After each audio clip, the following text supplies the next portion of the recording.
আমার নাম নসীন আক্তার। আজকে আমি আপনাদের আমার জীবনের কিছু সত্য ঘটনা বলবো।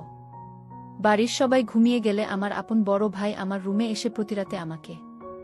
আমি একটি ধনী পরিবারের একমাত্র মেয়ে, অবশ্য আমার দুই ভাই আছে।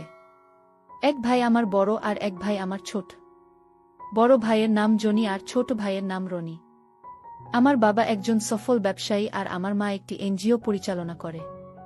বুঝতেই পারছেন, আমার বাবা ও মা দুইজনেই খুবই ব্যস্ত মানুষ। বাবা ও মা আমাদের তিন ভাই বোনকে পর্যাপ্ত সময় দিতে না পারলেও আমাদের তিন ভাই বোনের কখনোই টাকার অভাব বুঝতে দেয়নি। যে সময়ের কথা আমি বলছি তখন আমার এইচএসসি পরীক্ষা শেষ হয়েছে। আমি পরীক্ষার রেজাল্টের অপেক্ষা করছি আর বিশ্ববিদ্যালয়ে ভর্তির জন্য কোচিং করছি। সেই সময় কোচিং ক্লাস ছাড়া বাকি সময় সারা দিন রাত আমি ফ্রি থাকতাম। জনি ভাই তখন মেডিকেল কলেজে পড়তো আর রনি 10ম শ্রেণীতে। জনি ভাই মেডিকেল কলেজের ছাত্র হওয়ায় তার পড়ালেখার অনেক চাপ থাকত। কথায় আছে অলস মস্তিষ্ক শয়তানের বাসা, আমার অবস্থাও সেই রকম হল। প্রতি রাতে আমি ইন্টারনেটে মজার ভিডিও দেখতে লাগলাম।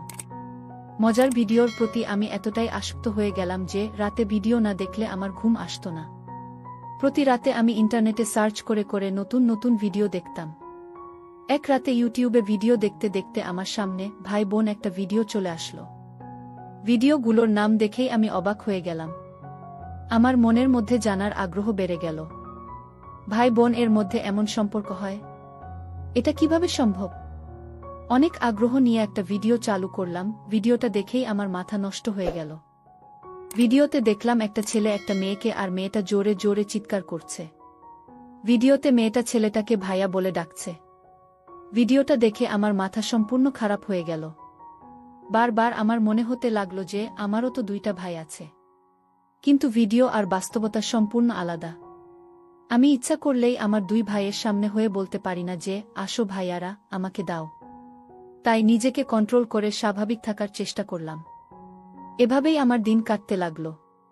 সারাদিন আমি আমার বাবা, মা আর দুই ভাইয়ের সামনে ভদ্র আর ভালো মেয়ে হয়ে থাকলাম। আর রাতের বেলায় ইউটিউবে মজার ভিডিও দেখে নিজেকে শান্ত করতে থাকলাম।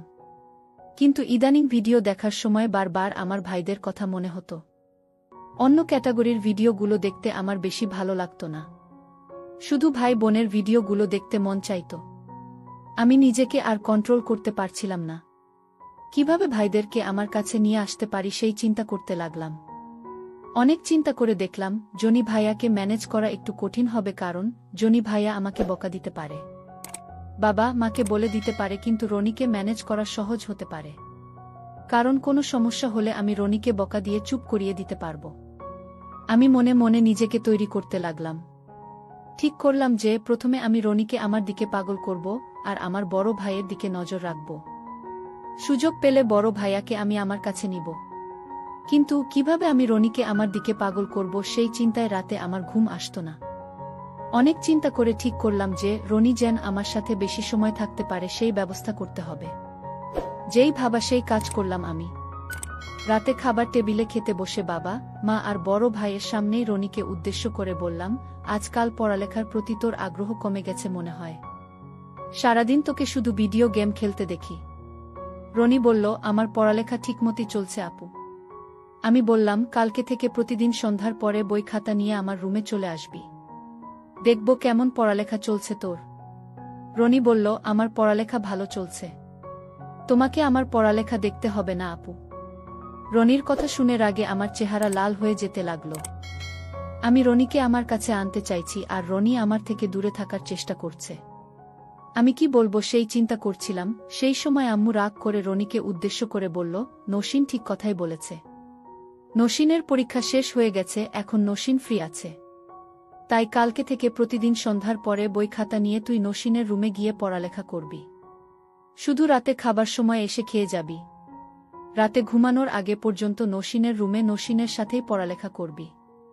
রনি বলল, ঠিক আছে আম্মু। আমি মনে মনে আম্মুর উপরে এত খুশি হলাম যা বলে বুঝাতে পারবো না। আম্মু আমার কাজ অনেক সহজ করে দিল।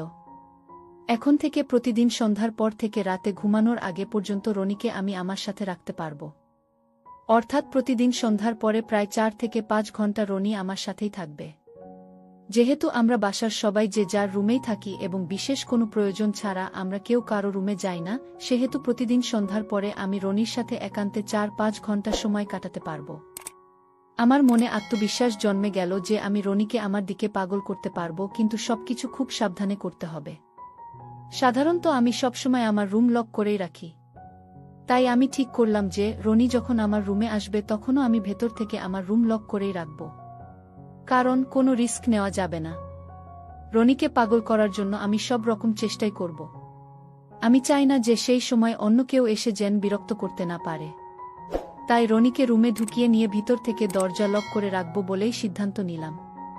পরের দিন আমি গোসল করে সাদা রঙের পাতলা সুতি কাপড়ের জামা পরলাম।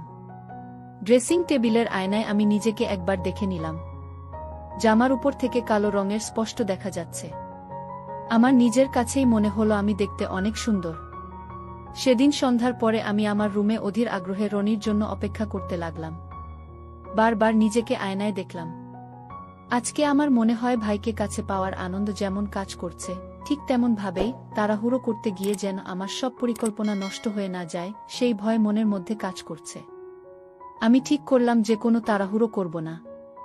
ধীরে ধীরে সময় নিয়ে আমি রনিকে আমার দিকে পাগল করার চেষ্টা করব। বিভিন্ন চিন্তা করতে করতে নিজেকে আবার আয়নায় দেখলাম। মনে হল কোনো কিছু মিসিং আছে। আমি কপালে ছোট্ট একটা লাল রঙের টিপ পরলাম। সেই সাথে ঠোঁটে লাল রঙের লিপস্টিক লাগালাম। তখনই আমার রুমের দরজায় কেউ নক করল। আমি বুঝতে পারলাম রনি এসে গেছে। নিজেকে আরও একবার আয়নায় দেখে নিয়ে রুমের দরজা খুললাম। দেখলাম রনি বই খাতা হাতে নিয়ে দাঁড়িয়ে আছে। রনিকে রুমের ভিতরে নিয়ে ভিতর থেকে রুম এর দরজা লক করে দিলাম। রুমের ভিতরে এসে রনিকে পড়ার টেবিলের একপাশের চেয়ারে বসতে দিয়ে আমি বললাম, কোনো অঙ্কগুলো তোর বুঝতে সমস্যা হয় সেগুলো ভালো করে দেখে নে। রনি তার অঙ্ক বই আর খাতা খুলতে লাগল। আর আমি রনির সামনে দাঁড়িয়ে বিভিন্ন বিষয়ে কথা বলতে লাগলাম। কথা বলতে বলতে রনি বারবার আমার দিকে তাকিয়ে আমার কথার উত্তর দিচ্ছিল। এক পর্যায়ে কথা বলতে বলতে যখনই রনি আমার দিকে তাকিয়েছে, ঠিক তখনই আমি রনির দিকে তাকিয়ে থেকেই আমার ছুঁড়ে রেখে দিলাম। ফেলার সাথে সাথে রনি চোখ বড় বড় করে অবাক দৃষ্টিতে আমার দিকে তাকিয়ে থাকল। রনিকে এভাবে দেখে আমার খুব হাসি পাচ্ছিল, আবার অনেক মজাও লাগছিল। আমি রনিকে কিছু না বলে রনির পাশের চেয়ারে বসলাম। তখনও রনি সোজা আমার দিকেই তাকিয়েছিল। আমি যে তার দিকে দেখছি সেই দিকে রনির কোনোই খেয়াল নেই। আমিও চুপচাপ রনির দিকে দেখতে লাগলাম। সাদা রঙের জামার থেকে কালো রঙের স্পষ্ট দেখা যাচ্ছিল। আমার নিজের ছোট ভাই আমার সামনে বসে হা করে আমাকে দেখছিল। আমি রনির কাণ্ডকারখানা দেখে কি করব সেটা বুঝতে পারছিলাম না। তাই আমিও চুপচাপ রনির দিকে তাকিয়েছিলাম।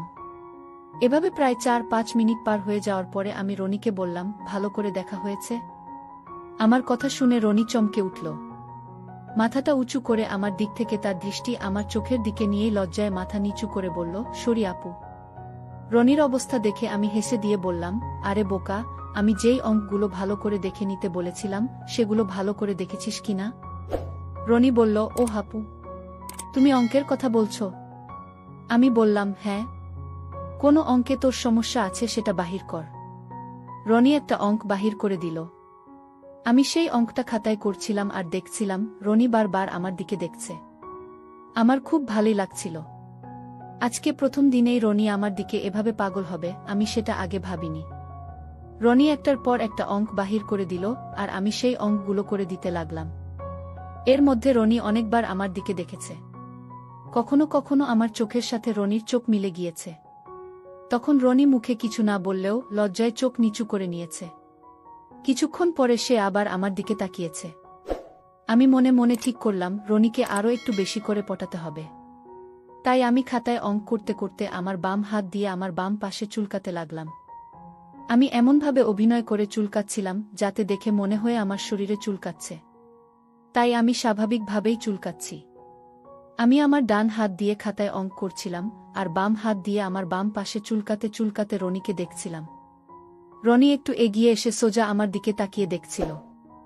আমি আমার ছেড়ে দিয়ে আমার পিঠটা চুলকানোর চেষ্টা করতে লাগলাম। আমি এমন ভাব করতে লাগলাম যে আমার পিঠে চুলকাচ্ছে কিন্তু পিঠ পর্যন্ত আমার হাত পৌঁছাচ্ছে না। রনি তাকিয়ে তাকিয়ে আমাকেই দেখছিল। আমি রনিকে বললাম, আমার পিঠটা একটু চুলকিয়ে দিতে পারবি? রনি বলল, হ্যাঁ আপু পারব। আমি বললাম, ঠিক আছে, তাহলে আমার সাথে চল। একটু ভালো করে চুলকিয়ে দিতে হবে। রনি বলল, ঠিক আছে আপু, চলো। আমি আমার রনির হাত ধরে কাছে নিয়ে আসলাম। রনিকে বললাম, ভাই সম্পূর্ণ পিঠটা ভালো করে চুলকিয়ে দে। রনি এসে আমার পাশে বসে এক হাত আমার পিঠে রেখে আস্তে আস্তে চুলকাতে লাগল। রনির হাতের স্পর্শ পেয়ে আমার শরীরের কাঁপুনি শুরু হয়ে গেছিল। আমি অনেক কষ্ট করে নিজেকে কন্ট্রোল করছিলাম। কিছুক্ষণ পরে আমি রনিকে বললাম, 2 হাত দিয়ে ভালো করে চুলকিয়ে দে ভাই। রনি তার 2 হাত দিয়ে আমার ঘাড় থেকে কোমর পর্যন্ত চুলকিয়ে দিচ্ছিল। আসলে চুলকিয়ে দিচ্ছিল বললে ভুল হবে। রনি তার 2 হাত দিয়ে আমার ঘাড় থেকে কোমর পর্যন্ত ম্যাসেজ করছিল। আমি নিজেকে আমার রনির হাতে সমর্পণ করে দিয়েছিলাম। আমি রনিকে কিছুই বলছিলাম না, শুধু রনির হাতের স্পর্শ উপভোগ করছিলাম। এভাবে কত সময় পার হয়ে গেছিল বলতে পারবো না। যখন রাতের খাবারের জন্য আম্মু ডাকল, তখন বুঝতে পারলাম অনেক রাত হয়ে গেছে। তাড়াতাড়ি উঠে নিজেকে ঠিক করে নিলাম। দেখলাম রনির মুখ পুরো লাল হয়ে গেছে। তাই রনিকে বাথরুমে গিয়ে হাত মুখ ধুয়ে নিতে বললাম, আর আমি নিজেও আমার হাত মুখ ধুয়ে নিয়ে 2 ভাই বোন রাতের খাবারের জন্য ডাইনিং রুমে গেলাম। বাসার সবাই একসাথে রাতের খাবার খেতে বসলাম। খেতে খেতে আম্মু একটা কাগজের লিস্ট জনি ভাইয়াকে দিয়ে বলল, কালকে বিকালে তুমি নসীনকে সাথে করে নিয়ে মার্কেটে গিয়ে এই জিনিসগুলো কিনে আনবে। জনি ভাইয়া বলল, ঠিক আছে আম্মু। আমি মনে মনে ভাবলাম, ভালোই হলো। কালকে জনি ভাইয়ার সাথে কিছু সময় কাটানো যাবে। কালকে আমি আমার জনি ভাইয়াকে আমার দিকে পাগল করার সুযোগ পাব। আমি এইসব ভাবতে ভাবতে খাবার খাচ্ছিলাম। ঠিক তখনই জনি ভাইয়া আমাকে বলল, নসীন, কালকে বিকাল 4টায় রেডি থাকিস। আমি বললাম, ঠিক আছে ভাইয়া, আমি রেডি থাকব। রাতের খাবার শেষ করে আমি আমার রুমে ফিরে আসলাম। রনিও আমার পিছনে পিছনে আমার রুমেই আসলো। রনি আমার রুমের ভিতরে প্রবেশ করার পরেই আমি ভিতর থেকে রুমের দরজা লক করে দিলাম। রুমের ভিতরে ঢুকেই আমি পড়ার টেবিলে বসে পাশের চেয়ারটা টেনে নিয়ে রনিকে বসতে বললাম। রনি আমার পাশের চেয়ারে বসার পরে বারবার আমার দিকে তাকাচ্ছিল। আমি দেখলাম তখন আমার ঢেকে রাখা আছে। আমি বুঝতে পারলাম যে রনি আশা করেছিল যে আমি আবারও আমার খুলে রাখব। আমি খেয়াল করলাম রনি বারবার আমার দিকে তাকাচ্ছিল। আমি রনিকে বললাম, এখন একটু পরে নে ভাই, তারপরে তোর রুমে গিয়ে শুয়ে পড়িস।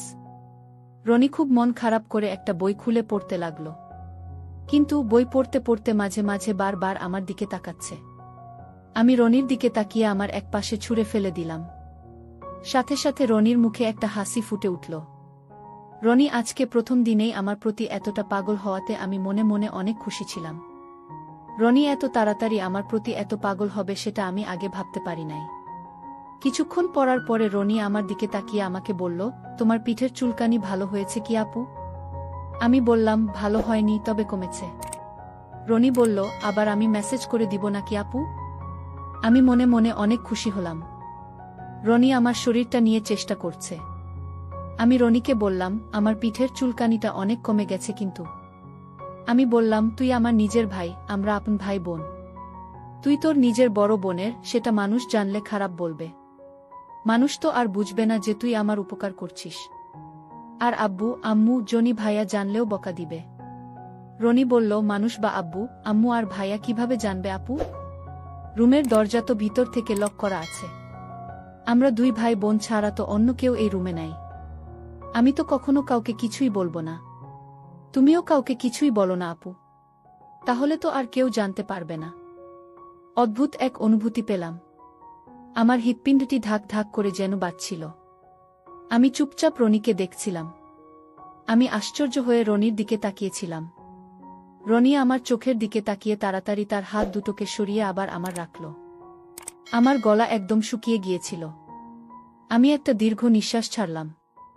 আমি রনিকে বললাম, আজকে এই পর্যন্তই থাক। এখন তুই তোর রুমে গিয়ে শুয়ে পড়। রনি বলল, আর একটু সময় থাকি আপু। আমি বিছানা থেকে উঠে রনির মাথায় হাত বোলাতে বোলাতে বললাম, আমি তো কোথাও হারিয়ে যাচ্ছি না। আবার কালকে রাতে পড়তে আসিস। অনেক রাত হয়েছে, যা ঘুমিয়ে পড়। রনি আর কিছু না বলে তার বই খাতা নিয়ে নিজের রুমে চলে গেল। আর আমি বিছানায় শুয়ে শুয়ে ভাবতে লাগলাম, রনিকে তো মোটামুটি পাগল করতে পেরেছি। কালকে বিকালে জনি ভাইয়াকে কিভাবে পাগল করা যায়। পরের দিন বিকালে 4টা বাজার আগেই আমি রেডি হয়ে জনি ভাইয়ার জন্য অপেক্ষা করতে লাগলাম। কিছুক্ষণ পরেই জনি ভাইয়া এসে আমাকে ডাকল। আমি আর জনি ভাইয়া একসাথে মার্কেটে গেলাম। মার্কেটে ঢুকেই আমি আর ভাইয়া পাশাপাশি হাঁটছিলাম। ভাইয়া আমার ডান পাশে ছিল আর আমি ভাইয়ার বাম পাশে হাঁটছিলাম। হাঁটতে হাঁটতে আমি আমার 2 হাত দিয়ে ভাইয়ার বাম হাতটা জড়িয়ে ধরে হাঁটতে লাগলাম। আমি এমনভাবে ভাইয়ার বাম হাতটা জড়িয়ে ধরেছিলাম যে ভাইয়ার বাম হাতের বাহুটা আমার লেগেছিল। ভাইয়ার হাতটা আমার সাথে লাগার সাথে সাথে ভাইয়া চমকে উঠে আমার দিকে তাকালো। আমি ভাইয়ার দিকে তাকিয়ে একটা মুচকি হাসি দিলাম। তখনও ভাইয়ার বাম হাতটা আমার ডান পাশের সাথে চেপে লেগেছিল। ভাইয়া কিছু না বলে চুপচাপ হাঁটতে লাগল। আমি আর ভাইয়া মার্কেটের বিভিন্ন দোকান ঘুরে ঘুরে আম্মুর দেওয়া লিস্ট অনুযায়ী জিনিসপত্রগুলো কেনাকাটা করছিলাম। কিন্তু আমি জনি ভাইয়ার হাত ছাড়ছিলাম না। ভাইয়ার হাত আমি আমার সাথে চেপে ধরে রেখেছিলাম। কখনো কখনো ভাইয়ার বাম হাতের বাহুটাতে আমি আমার ডান পাশের ধরছিলাম। আবার কখনো কখনো আমি আমার ডান পাশের ভাইয়ার বাম হাতের বাহুর সাথে লাগছিল। আমি সম্পূর্ণভাবে সুযোগের সদ্ব্যবহার করছিলাম। জনি ভাইয়াকে কাছে পেয়ে আমি তো এনজয় করছিলাম ঠিকই, ভাইয়াও আমাকে কিছু বলছিল না। তাই আমার সাহস আরও একটু বেড়ে গেল। তাই আমি মনে মনে ভাইয়াকে আরও একটু বেশি পাগল করার সিদ্ধান্ত নিলাম। আমি হঠাৎ করেই বললাম, আরে ভাইয়া, আমি তো আমার পার্সটা আনতে ভুলে গেছি। জনি ভাইয়া বলল, পার্স দিয়ে কি করবি? আমি বললাম, আমি একটা জিনিস কিনতে চেয়েছিলাম কিন্তু আমার টাকা তো পার্সে আছে ভাইয়া, টাকা আনতেই ভুলে গেছি। জনি ভাইয়া বলল, সমস্যা নাই, আমার কাছে টাকা আছে, তোর যা প্রয়োজন কিনে নে। আমি বললাম, ওয়াও ভাইয়া, তুমি আমাকে গিফট কিনে দিতে চাচ্ছ নাকি? জনি ভাইয়া বলল, আমি কি আমার একমাত্র বোনকে গিফট কিনে দিতে পারি না? আমি বললাম, অবশ্যই তুমি আমাকে গিফট কিনে দিতে পার ভাইয়া, কিন্তু এখন আমি যেটা কিনতে চেয়েছিলাম সেটা তোমার কাছ থেকে গিফট হিসাবে নিতে আমার একটু লজ্জা করবে। জনি ভাইয়া বলল, কি এমন জিনিস তুই কিনতে চেয়েছিলি যে নিজের ভাইয়ের কাছ থেকে নিতে তোর লজ্জা লাগবে? আমি বললাম, আসলে ভাইয়া, আমি এক সেট কিনতে চেয়েছিলাম। জনি ভাইয়া বলল, ওহ, তাহলে আমি তোকে টাকা দিচ্ছি, তুই দোকানে গিয়ে কিনে নিয়ে আয়। আমি বললাম, তাহলে তো সেটা গিফট হবে না ভাইয়া। যদি গিফট দিতে চাও তাহলে তুমি নিজে পছন্দ করে কিনে দাও। জনি ভাইয়া বলল, কি বলছিস তুই? আমি কিভাবে পছন্দ করে দিব? ওসব সম্পর্কে আমার কোনো ধারণাই নাই। আমি বললাম, তোমার ধারণা থাকা লাগবে না ভাইয়া, দোকানে যেটা তোমার পছন্দ হবে সেটাই কিনে দাও। জনি ভাইয়া বলল, আমি পারবো না, তুই নিজে কিনে নিয়ে আয়। আমি আর জনি ভাইয়া কথা বলতে বলতে মার্কেটে হাঁটছিলাম। তখনও ভাইয়ার বাম হাতটা আমি আমার সাথে জড়িয়ে ধরেছিলাম। আমি ভাইয়ার হাতটা ধরে আমার ডান পাশের সাথে কয়েকটা দিয়ে বললাম, প্লিজ ভাইয়া, এই প্রথম তুমি তোমার একমাত্র বোনকে এক সেট গিফট করছো, সেটা তুমি নিজে পছন্দ করে কিনে না দিলে কিভাবে হবে? জনি ভাইয়া বলল, কি রঙের নিবি বল? আমি খুশি হয়ে বললাম, কালো রঙের কিনো ভাইয়া। জনি ভাইয়া বলল, কিন্তু এগুলো তো বিভিন্ন সাইজ হয়, কোন সাইজের কিনবো? আমি হো হো করে হাসতে হাসতে বললাম, এতদিনেও তুমি তোমার একমাত্র বোনের সম্পর্কে জানো না ভাইয়া? জনি ভাইয়া বলল, আমি কিভাবে জানব? আমি বললাম, তার মানে তুমি কখনই ভালোভাবে আমার দিকে তাকিয়ে দেখনি, তাই না ভাইয়া? জনি ভাইয়া বলল, তুই আমার নিজের বোন, আমি কিভাবে তাকিয়ে তাকিয়ে তোর দেখব, তুই বল। আমি বললাম, সেটা অবশ্য তুমি ঠিক কথাই বলেছ ভাইয়া। তোমার ধারণা কি ভাইয়া? ভাইয়া বলল, আমার কোনো ধারণাই নাই। আমরা 2 ভাই বোন কথা বলতে বলতে একটা লেডিস গার্মেন্টস এর দোকানে ঢুকলাম। দোকানদার আমাদেরকে জিজ্ঞাসা করল, কি লাগবে? দোকানদারের কথা শুনে ভাইয়া আমার দিকে তাকালো। আমি ভাইয়াকে বলার জন্য ইশারা করলাম। ভাইয়া দোকানদারকে বলল, ভালো কোয়ালিটির এক সেট দেখান। দোকানদার অনেক রঙের অনেকগুলো বাহির করে দিল। ভাইয়া আমার দিকে তাকিয়ে বলল, পছন্দ করে নে। আমি বললাম, তুমি পছন্দ কর। ভাইয়া এগুলো একটা একটা করে হাতে নিয়ে ভালো করে দেখতে লাগল। আমি শুধু ভাইয়ার দিকেই দেখছিলাম। ভাইয়ার চেহারা লজ্জায় লাল হয়ে গিয়েছিল। ভাইয়া একটা কালো রঙের পছন্দ করে দোকানদারের হাতে দিয়ে বলল, এইগুলো প্যাকেট করেন। দোকানদার ভাইয়ার পছন্দ করাগুলো প্যাকেট করছিল, কিন্তু তখনও ভাইয়া একটা লাল রঙের একটা হাতে নিয়ে বারবার দেখছিল। আমি ভাইয়ার দিকে তাকিয়েছিলাম। লাল রঙের দোকানদার এর দিকে এগিয়ে দিয়ে ভাইয়া বলল, এগুলোও প্যাকেট করে দেন। দোকান থেকে বাহির হয়ে আমি ভাইয়ার বাম হাতটা আমার সাথে জোরে চেপে ধরে বললাম, থ্যাংক ইউ ভাইয়া। জনি ভাইয়া বলল, তোর পছন্দ হয়েছে? আমি বললাম, হ্যাঁ ভাইয়া, খুব পছন্দ হয়েছে। লাল রঙের গুলো কেন কিনে দিলে ভাইয়া? জনি ভাইয়া বলল, দেখে ভালো লাগলো, মনে হলো তোকে এই লাল রঙের তে অনেক সুন্দর লাগবে। আমি আর ভাইয়া সব কেনাকাটা করে রাত প্রায় 9টার সময় বাসায় ফিরলাম। বাসায় ফিরে দেখি রনি তার বই খাতা নিয়ে আমার জন্য অপেক্ষা করছে। জনি ভাইয়া তার নিজের রুমে চলে গেল, আর আমি রনিকে সাথে নিয়ে আমার নিজের রুমে ঢুকে দরজা লক করে দিলাম। আমি জনি ভাইয়ার গিফট দেওয়া প্যাকেট বিছানার উপরে রেখে দিলাম। আমি রনিকে বললাম, তুই পড়তে বস, আমি হাত মুখ ধুয়ে জামা কাপড় চেঞ্জ করে নেই। রনি বলল, ঠিক আছে আপু। আমি বাথরুমে গিয়ে আমার হাত মুখ ধুয়ে আসলাম। দেখলাম রনি বসে বই পড়ছে। আমি রনির সামনে গিয়ে কথা বলতে বলতে চেঞ্জ শুরু করলাম। রনি আমাকে বলল, এটা কি করছো আপু? আমি বললাম, কেন, কি হয়েছে? রনি বলল, তুমি আমার সামনেই তোমার। আমি বললাম, তুই তো আমার আপন ভাই, তোর সামনে চেঞ্জ করলে সমস্যা কি? রনি বলল, আমার কোনো সমস্যা নাই আপু, তুমি আগে কখনো এভাবে আমার সামনে চেঞ্জ করনি তো, তাই বললাম। আমি বললাম, ঠিক আছে তাহলে, আমি বাথরুমে গিয়ে চেঞ্জ করে আসছি। রনি বলল, না না আপু, বাথরুমে যাওয়ার দরকার নাই, তুমি এখানেই চেঞ্জ কর, আমি তোমাকে ভালো করে দেখে নেই। রনির কথা শুনে আমি রেগে গিয়ে বললাম, কি বলছিস এসব? তোর মাথা ঠিক নাই নাকি? আমাকে ভালো করে দেখবি মানে কি? আমি তোর নিজের বড় বোন, সেটা ভুলে গেছিস নাকি? রনি বলল, আরে আপু, তুমি আমাকে ভুল বুঝতেছ। গতকালকে তোমার পিঠে যেই চুলকানি হয়েছিল সেইটা কিসের জন্য হয়েছিল? তোমার ঘামাচি উঠেছে কিনা সেইটা ভালো করে দেখার কথা বলছিলাম। আমি বললাম, ও আচ্ছা, ঠিক আছে, ভালো করে দেখ তাহলে। আমি রনির সামনেই চেঞ্জ দিলাম। রনি অবাক দৃষ্টিতে দেখছিল আমার ঘামাচি হয়ে কিনা। আরও ভালো করে দেখার জন্য রনি একটু এগিয়ে আমার কাছে চলে আসলো। রনি আমার থেকে মাত্র 1 ফুট দূরত্বে আমার সামনে দাঁড়িয়েছিল।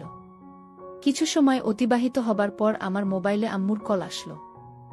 আম্মু আমাদের 2 ভাই বোনকে রাতের খাবারের জন্য যেতে বলল। আমি রনির দিকে তাকিয়ে দেখলাম সে মাথা নিচু করে বিছানায় পা ঝুলিয়ে বসে আছে। আমি জিজ্ঞাসা করলাম, তোর আবার কি হলো? রনি বলল, এত তাড়াতাড়ি কেউ রাতের খাবার খায় নাকি? আমি রনিকে ঘড়ি দেখিয়ে বললাম, দেখ, রাত 10:30 বেজে গেছে। আমি রেডি হয়ে ডাইনিং রুমে গেলাম। রনির ইচ্ছা না থাকলেও আমার সাথে ডাইনিং রুমে গেল। পরের দিন শুক্রবার, তাই সবার বাসাতেই থাকার কথা ছিল, কিন্তু আব্বু বিজনেস এর কাজে সকালেই বাহিরে চলে গেল। আম্মুর এনজিওর একটা প্রোগ্রাম ছিল। সেই প্রোগ্রামে আম্মু আমার রনিকে সাথে নিয়ে গেল। যাওয়ার আগে আম্মু বলে গেল যে বিকেলের মধ্যেই ফিরে আসবে, বাড়িতে শুধু আমি আর জনি ভাইয়া থেকে গেলাম। সকাল 11টার দিকে আমি গোসল করে জনি ভাইয়ার গিফট দেওয়া কালো রঙের পরে নিজেকে ড্রেসিং টেবিল এর আয়নায় দেখতে লাগলাম। নিজেকে আয়নায় দেখতে দেখতে চিন্তা করলাম, আজকে বাড়িতে শুধু আমি আর আমার জনি ভাইয়া আছি। এই সুযোগে আমি জনি ভাইয়াকে আমার প্রতি পাগল করার চেষ্টা করতে পারি। আমি আমার মোবাইলটা হাতে নিয়ে কালো রঙের পরা অবস্থাতেই কয়েকটা ছবি উঠালাম। কয়েকটা ছবি উঠানোর পরে আমি কালো রঙেরটা ছেড়ে লাল রঙেরটা পরে কয়েকটা ছবি উঠালাম। আমি মোবাইলটা হাতে নিয়ে জনি ভাইয়ার রুমে গেলাম। জনি ভাইয়ার রুমের দরজায় নক করতেই ভাইয়া দরজা খুলে আমাকে জিজ্ঞাসা করল, কিরে নসীন, কিছু বলবি? আমি বললাম, হ্যাঁ ভাইয়া। ভাইয়া বলল, রুমের ভিতরে আয়। আমি ভাইয়ার রুমের গিয়ে ভাইয়ার বিছানায় পা ঝুলিয়ে বসলাম। আমি বললাম, তুমি কি করছিলে ভাইয়া? ভাইয়া বলল, তেমন কিছু না, বই পড়ছিলাম। আমি বললাম, আমি এসে কি তোমাকে বিরক্ত করলাম ভাইয়া? ভাইয়া বলল, আরে না না, কোনো সমস্যা নাই। কি লাগবে তোর বল? আমি বললাম, আমার কিছু লাগবে না ভাইয়া, তোমাকে একটা জিনিস দেখাতে আসলাম। ভাইয়া বলল, কি জিনিস? আমি আমার মোবাইলে আমার একটা ছবি বাহির করে মোবাইলটা জনি ভাইয়ার হাতে দিয়ে বললাম, দেখো ভাইয়া। জনি ভাইয়া আমার মোবাইলটা হাতে নিয়ে আমার ছবিটা দেখেই চমকে উঠে বলল, এমন ছবি কেন তুলেছিস? আমি বললাম, তোমাকে দেখানোর জন্য তুলেছি ভাইয়া। ভাইয়া বলল, আমি তোর আপন বড় ভাই, তুই আমাকে এমন ছবি কেন দেখাবি? আমি বললাম, তুমিই তো আমাকে এগুলো গিফট করেছ, তাই অন্য আর কেউ না দেখলেও তোমার তো দেখার অধিকার আছে ভাইয়া। ভাইয়া মোবাইলে আমার ছবিটা আবার দেখতে দেখতে বলল, তুই যখন বলছিস তখন একটু ভালো করেই দেখি। আমি ভাইয়ার দিকে দেখছিলাম আর ভাইয়া মোবাইলে আমার ছবিটা জুম করে ভালো করে দেখছিল। কিছুক্ষণ পরে ভাইয়া বলল, লাল রঙেরটা পরে কোনো ছবি তুলিসনি? আমি বললাম, আরও অনেক ছবি তুলেছি ভাইয়া, তুমি একটা একটা করে পার করে দিয়ে দেখো। ভাইয়া আমার প্রত্যেকটা ছবি জুম করে ভালোভাবে দেখতে লাগল। আমি যে ভাইয়ার দিকে তাকিয়ে দেখছি সেদিকে ভাইয়ার কোনো খেয়াল নাই। ভাইয়ার পুরো মনোযোগ মোবাইলে আমার ছবিতে। প্রত্যেকটা ছবি ভাইয়া অনেক সময় নিয়ে দেখছিল। সবগুলো ছবি দেখা হয়ে যাবার পরে আবার প্রথম থেকে দেখা শুরু করছিল। ভাইয়ার আগ্রহ দেখে আমি মনে মনে অনেক অনেক খুশি হলাম। সময়ের দিকে ভাইয়ার কোনো খেয়াল ছিল না। আমি ঘড়ির দিকে তাকিয়ে দেখলাম দুপুর 2টা বেজে গেছে। ভাইয়ার দিকে তাকিয়ে দেখলাম ভাইয়া মোবাইলে আমার ছবি জুম করে বড় করে দেখছে। আমি ভাইয়াকে বললাম, খাবে নাকি ভাইয়া? ভাইয়া মোবাইল থেকে তার চোখ তুলে আমার চোখের দিকে তাকিয়ে বলল, তুই সত্যিই আমাকে খেতে দিবি? ভাইয়ার কথা শুনে আমি আমার হাসি আটকিয়ে রাখতে পারলাম না।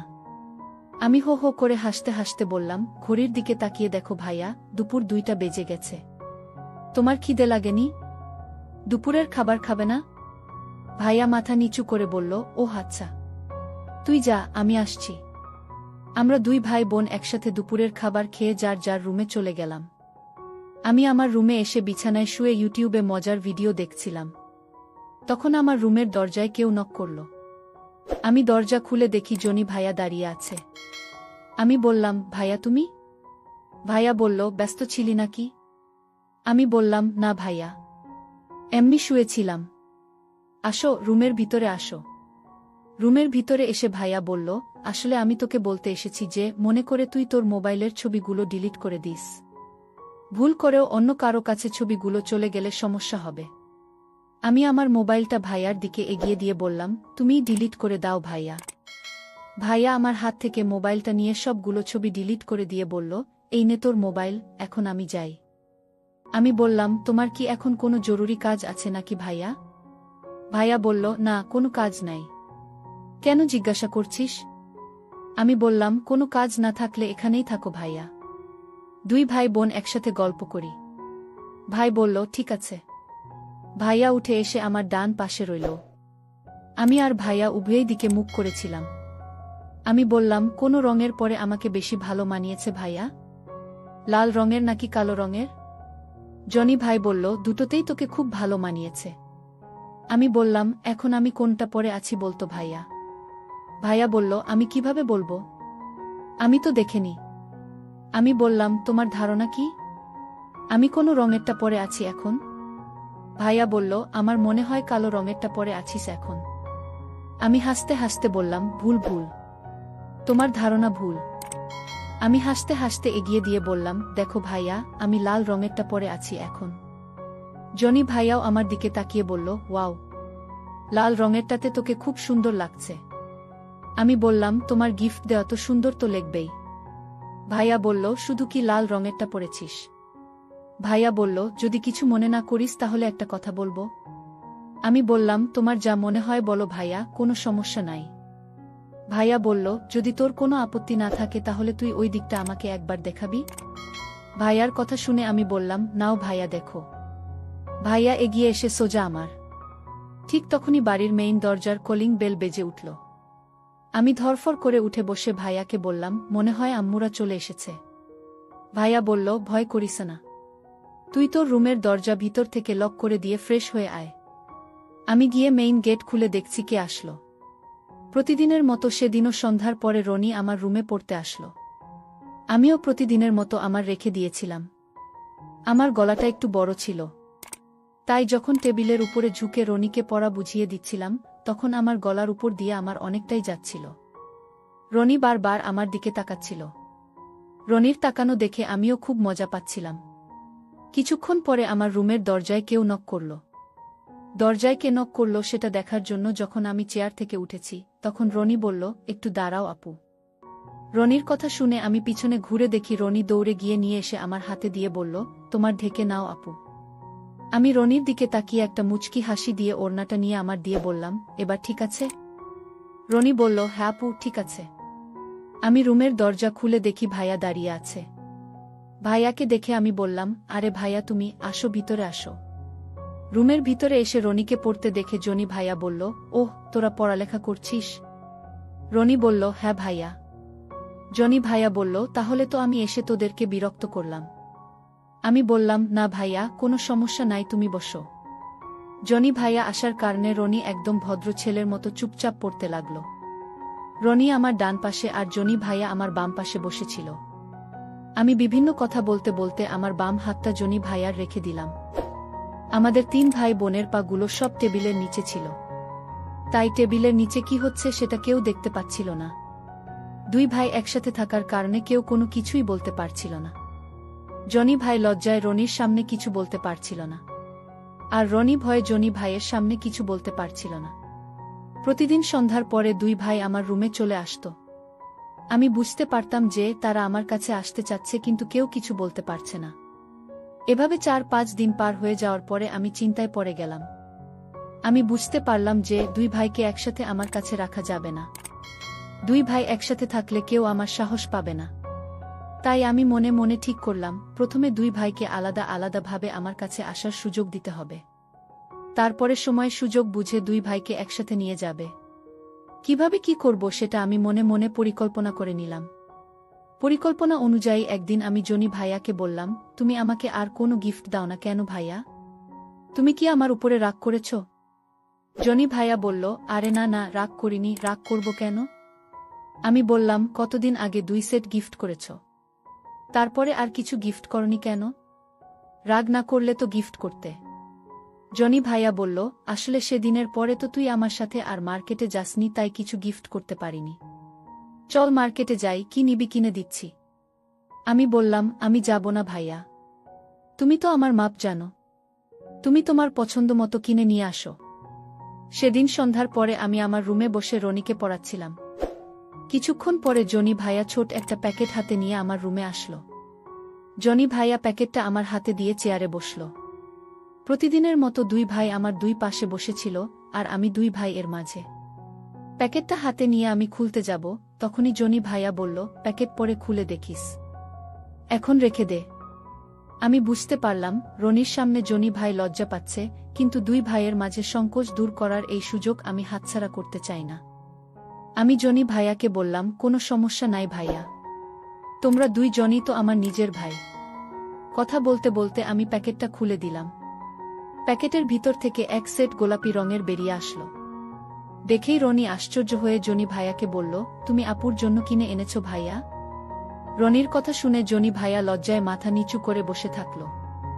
আমি পরিস্থিতি স্বাভাবিক করার জন্য বললাম, আমি জনি ভাইয়াকে আমার জন্য কিনে আনতে বলেছিলাম। আমি আমার 2 ভাইয়ের সামনে টেবিলের উপরে বিছিয়ে দিয়ে রনির দিকে তাকিয়ে বললাম, কেমন হয়েছে? রনি বলল, খুব সুন্দর আপু। সেখানে বসে খুব অস্বস্তি অনুভব করছিল। আমি বুঝতে পারছিলাম জনি ভাইয়া রনির সামনে ফ্রি হতে পারছিল না। জনি ভাইয়া চেয়ার থেকে উঠে বলল, তোরা পড়ালেখা কর, আমি যাই। জনি ভাইয়া আমার রুমের দরজার বাহিরে যেতেই আমি পিছন থেকে জনি ভাইয়ার হাত টেনে ধরলাম। রনি যেন রুমের ভিতর থেকে দেখতে না পায়, সেই জন্য 1 হাত দিয়ে আমি আমার রুমের দরজা টেনে বন্ধ করে দিলাম। আমি জনি ভাইয়াকে বললাম, তুমি চলে যাচ্ছ কেন ভাইয়া? তোমার গিফট দেওয়া নতুন পরে কেমন লাগবে আমাকে, তুমি দেখবে না? জনি ভাইয়া বলল, রনির সামনে তোকে শুধু আমি দেখতে পারবো না। আমি বললাম, কেন ভাইয়া?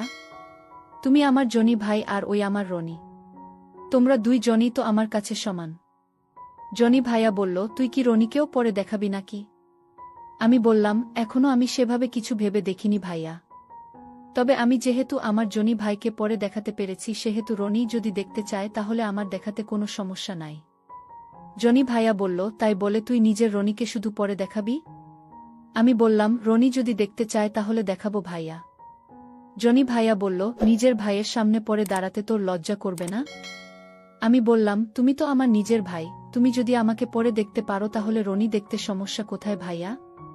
জনি ভাইয়া বলল, তুই ঠিক বলেছিস, তোকে দেখা আমার উচিত হয়নি। আমি বললাম, তোমরা 2 জনই আমার আপন ভাই, তোমরা তোমাদের একমাত্র বোনকে তোমাদের ইচ্ছামতো দেখতে পারো ভাইয়া। আমাদের 3 ভাই বোনের মধ্যে উচিত আর অনুচিত বলে কিছু নাই। জনি ভাইয়া বলল, তাই বলে তো রনির সামনে আমি তোকে ওভাবে দেখতে পারবো না, আমার সংকোচ করবে। আমি বললাম, ঠিক আছে ভাইয়া। রাতে 11টার পরে রনি তার নিজের রুমে চলে যাওয়ার পরে আমি তোমার মোবাইলে মিস কল দিব, তখন তুমি আমার রুমে চলে আসিও। জনি ভাইয়া বলল, ঠিক আছে, আমি তোর মিস কলের অপেক্ষা করব। জনি ভাইয়াকে বিদায় দিয়ে আমি আমার রুমের ভিতরে এসে দেখি রনি পড়ার টেবিলে বসে জনি ভাইয়ার গিফট দেওয়া নতুন গোলাপি রঙের হাতে নিয়ে মনোযোগ দিয়ে সেগুলো দেখছে। আমি রনিকে বললাম, এগুলো হাতে নিয়ে কি করছিস তুই? রনি এগুলো হাতে রেখেই বলল, এগুলো পরলে তোমাকে খুব সুন্দর লাগবে আপু। আমি বললাম, তাই নাকি? রনি বলল, আপু তুমি এগুলো পরে আসো দেখি তোমাকে কেমন লাগে। আমি বললাম, এইগুলো জনি ভাইয়া গিফট দিয়েছে। তাই এইগুলো পরে কেমন লাগবে সেটা শুধু জনি ভাইয়া দেখবে। রনি আশ্চর্য হয়ে বলল, তুমি পরে জনি ভাইয়াকে দেখাবে আপু? তোমার লজ্জা লাগবে না? আমি বললাম, তুই রনি হয়ে যদি আমাকে দেখতে পারিস তাহলে জনি ভাইয়া দেখলে সমস্যা কোথায়? রনি বলল, জনি ভাইয়া দেখলে আমার কোনো সমস্যা নাই আপু। আমি শুধু চাই তুমি আমাকে দেখাও। আমি বললাম, ঠিক আছে। আগামীকাল এই নতুনটা পরব, কালকে দেখিস। রনি খুশি হয়ে বলল, ঠিক আছে আপু, কালকে দেখব। কিছুক্ষণ পরে সবাই রাতের খাবার খেয়ে যার যার রুমে চলে গেলাম।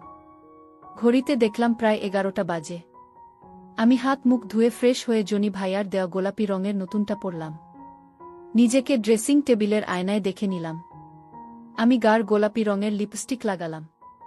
গোলাপি রঙের সাথে গাঢ় গোলাপি রঙের লিপস্টিকে আমাকে একদম সুন্দরী মেয়ের মতো লাগছে। যে কোনো ছেলেই এই অবস্থায় আমাকে দেখলে আমার প্রেমে হাবুডুবু খাবে। পরিকল্পনা অনুযায়ী মোবাইলটা হাতে নিয়ে জনি ভাইয়াকে একটা মিস কল দিলাম। আমি ড্রেসিং টেবিলের আয়নায় নিজেকে দেখতে দেখতে জনি ভাইয়ার কথা ভাবছিলাম। তখনই আমার রুমের দরজায় কেউ নক করল। আমি বুঝতে পারলাম জনি ভাইয়া এসেছে। তাই আমি পড়া অবস্থাতেই গিয়ে দরজা খুললাম। দেখলাম জনি ভাইয়া দাঁড়িয়ে আছে। আমাকে দেখে জনি ভাইয়া হা করে আমাকেই দেখতে লাগল। আমি জনি ভাইয়ার হাত ধরে টেনে আমার রুমের ভিতরে নিয়ে এসে রুম এর দরজা ভিতর থেকে লক করে দিলাম। রুমের ভিতরে ঢুকে আমাকে দেখে জনি ভাইয়া হা করে আমাকে দেখতে লাগল। আমরা দুই ভাই বোন কতক্ষণ ব্যাপী ছিলাম নিজেরাই জানি না। আসলে ইচ্ছা থাকলে উপায় হয়, আমার ইচ্ছা ছিল তাই উপায়ও হয়েছে।